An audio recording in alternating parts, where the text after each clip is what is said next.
Hello, today I'm going to show you how to mute messages on the Apple Watch.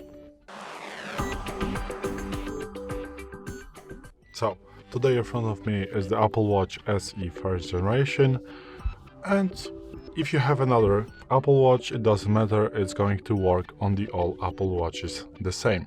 So, you want to go to the menu to find Messages app by pressing the digital crown. You're going to go to the app menu and just find the Messages app, and that's the app of Messages.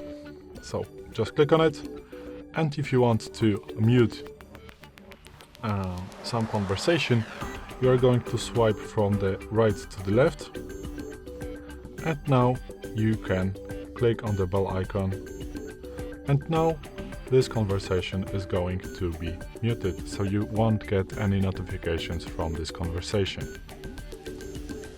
Thanks for watching. I hope it helped. Sorry. If it did, please hit subscribe and hit a like. Bye.